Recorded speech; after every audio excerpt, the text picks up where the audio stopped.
Discussion continue. వద్దు కళ్యాణ్ గారు. నమస్కారం అధ్యక్ష. ఇంకా ఉద్యోగుల కోసం మాట్లాడితే అధ్యక్ష, ఈ ప్రభుత్వ ఉద్యోగుల పరిస్థితి మింగలేక కక్కలేక అన్న పరిస్థితిగా ఉంది అధ్యక్ష. ఈ కూటమి ప్రభుత్వం అధికారంలోకి రాగానే 1వ నెల జీతం ఇస్తామన్నారు, అయ్యారు, ప్రకటిస్తామన్నారు. ఆ మేనిఫెస్టోలో పెట్టినవే నేను చెప్తున్నాను అధ్యక్ష. అసలు ఇంతవరకు అయ్యారు లేదు అధ్యక్ష. పిఆర్సీ ఎప్పుడు వేస్తారో తెలియదు అధ్యక్ష. ఈ 5 నెలల్లో ఒక్కటి కూడా ఇవ్వలేదు అధ్యక్ష. టీచర్స్ అయితే ఈ ప్రభుత్వం మీద జోకులు వేసుకుంటున్నారు అధ్యక్ష. టీచర్స్ అయ్యా అధ్యక్ష, ఒక విషయం ఏంటంటే ఈ సభలో ప్రభుత్వ ఉద్యోగస్తుల గురించి మాట్లాడడం అనేది నిజంగా చాలా మంచి పరిణామం కింద భావించాలి.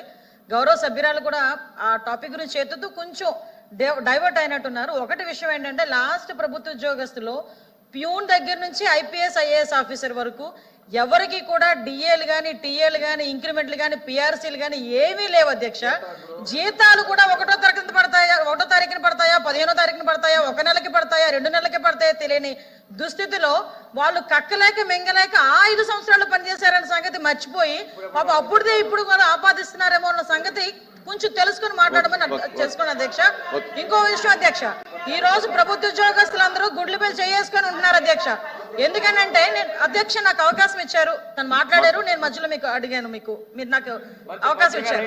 నేనేమంటానంటే ప్రభుత్వ ఉద్యోగస్తులందరూ కక్కలేక మింగలేక అని వీళ్ళు అనుకుంటున్నారు, వీళ్ళున్నారు అధ్యక్ష కక్కలేక మింగలేక.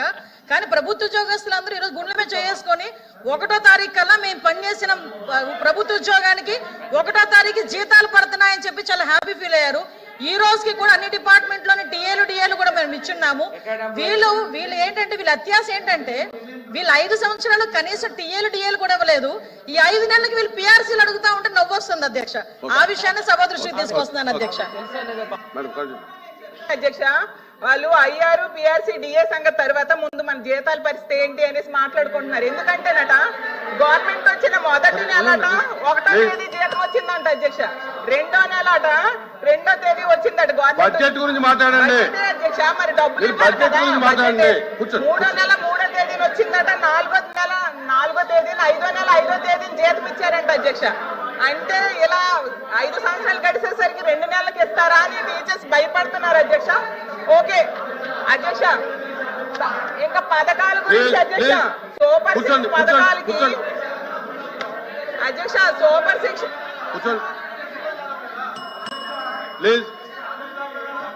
ఎల్ఓపి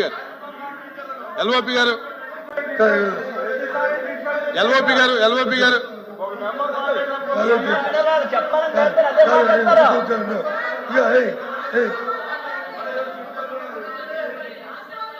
అమ్మా అధ్యక్ష మెంబర్ మాట్లాడుతున్నప్పుడు మీరు మంత్రి గారు సమయం ఇచ్చారు, మంత్రి గారు మాట్లాడారు, అయిపోయింది. అంతవరకు మేము సైలెంట్ ఉన్నాం. ఆ అమ్మాయిని కూడా కూర్చోమని చెప్పాం మా మెంబర్ కూడా.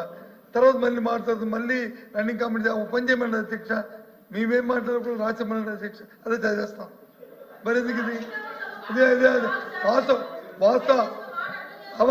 అవాస్తవ వారు మెంబర్ చెప్తుంది మీకు అవాస్తవం అనిపిస్తే మీరు మాట్లాడి చెప్పండి.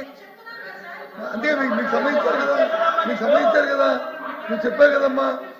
కాదు అధ్యక్ష, మంత్రి గారికి సంబంధించారు, మంత్రి గారు మాట్లాడారు, అయిపోయింది. మళ్ళీ మెంబర్ మాట్లాడతారు, మెంబర్ మాట్లాడతారు కమ్మా. చెప్పండి అధ్యక్ష, ఇది కరెక్ట్ కాదు అధ్యక్ష. దయచేసి మెంబర్ మాట్లాడుతున్నప్పుడు డిస్టర్బ్ చేయొద్దు. చేద్దాం మనం ప్రతి పాయింట్ కూడా మీరు క్రాస్ చేస్తే చర్చ జరగదు. దయచేసి ప్రతి పాయింట్ కూడా క్రాస్ చేస్తే చర్చ జరగదు. నేను చెప్తా ఉన్నాను, మెంబర్కి చెప్తా ఉన్నాను, మీరు బడ్జెట్ మీదకి వెళ్ళండి, డిబేట్ అవ్వకుండా చెప్తున్నాను.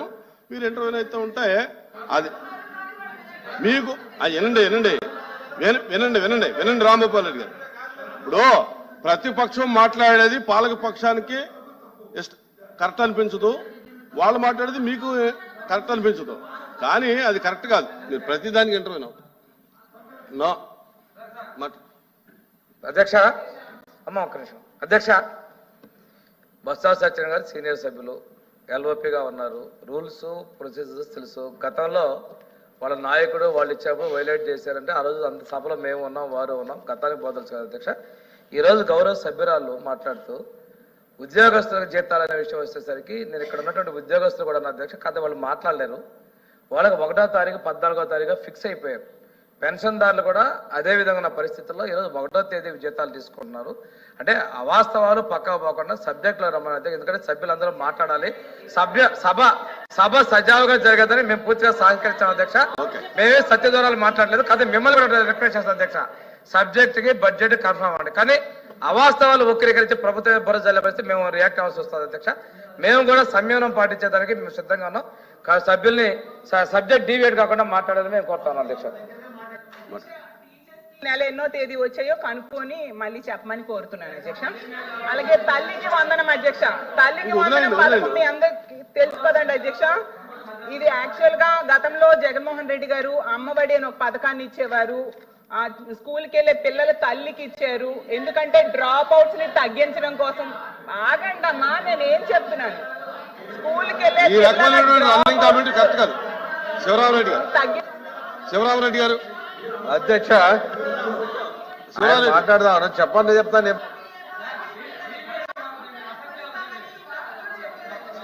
సంతోషం అధ్యక్ష. కానీ ఈ రాష్ట్రంలో 83 లక్షల మంది పిల్లలు స్కూల్ కి వెళ్తున్నారు అధ్యక్ష. దానికి కావాల్సిన నిధులు 12,450 కోట్లు అధ్యక్ష. కానీ బడ్జెట్ లో పెట్టారు 5,387 కోట్లు మాత్రమే అధ్యక్ష. ఇది తప్పు అయితే చెప్పమనండి, అప్పుడు అరవమనండి అధ్యక్ష. అయితే మరి 5,387 కోట్లతో ఎవరికి సర్దుతారు, ఎంతమందికి ఇస్తారు, ఎప్పుడు నుంచి ఇస్తారు? స్కూల్ స్టార్ట్ అయ్యి ఇప్పటికే 5-6 నెలలు అయిపోయింది అధ్యక్ష.